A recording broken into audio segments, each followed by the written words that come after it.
शिशुपाल का वध।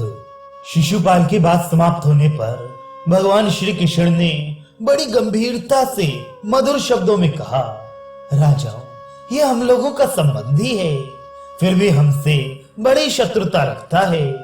इसने हम यदुवंशियों का सत्यानाश करने में कोई कोर कसर नहीं की। इस दुरात्मा ने मेरे प्राग ज्योतिषपुर चले जाने पर बिना किसी अपराध के ही द्वारकापुरी जला देने की चेष्टा की। जिस समय भोजराज रैव तक पर्वत पर विहार करने के लिए गए हुए थे, इसने उनके सभी साथियों को मार डाला अथवा बांधकर अपनी राजधानी में ले गया। जब मेरे पिता अश्वमेध कर रहे थे, तब इस पापात्मा ने उसमें विघ्न डालने के लिए यज्ञ अश्व को पकड़ लिया था।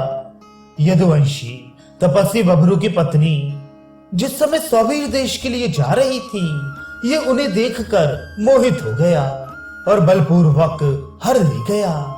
इसकी ममेरी बहन भद्रा कर्षराज के लिए तपस्या कर रही थी, परंतु इसने छल से रूप बदलकर उसे हर लिया। ये सब देख सुनकर मुझे बड़ा कष्ट होता था, परंतु अपनी बुआ की बात मानकर मैं अब तक सहता रहा। आज ये दुष्ट आप लोगों के सामने ही विद्यमान है। यह इसने भरी सभा में मेरे प्रति जैसा व्यवहार किया है, वे आप लोग देख ही रहे हैं। इससे आप लोग समझ सकते हैं कि आप लोगों की अनुपस्थिति में इसने क्या क्या किया होगा। आज इसने इस आदरणीय राज समाज के बीच में घमंडवश जो दुर्व्यवहार किया है, उसे मैं कदापि सहन नहीं कर सकता।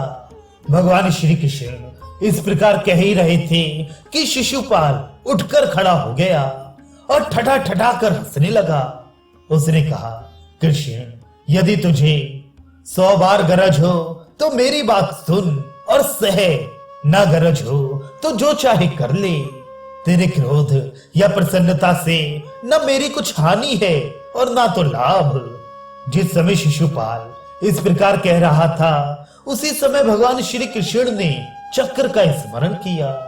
स्मरण करते न करते चक्र उनके हाथ में चमकने लगा।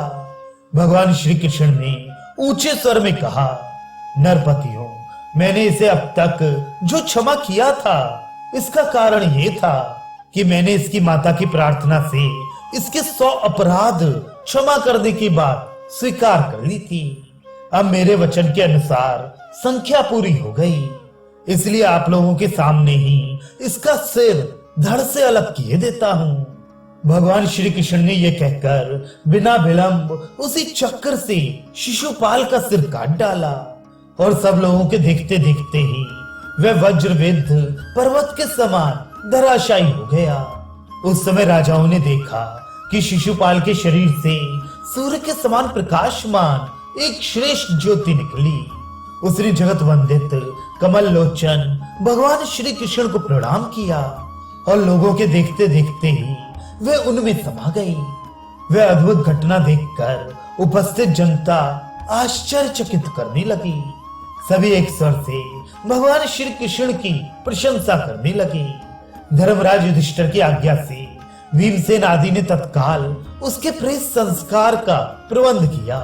तदनंतर राजा युधिष्ठिर ने सभी नरपतियों के साथ शिशुपाल के पुत्र का चेदी राज्य पर अभिषेक कर दिया।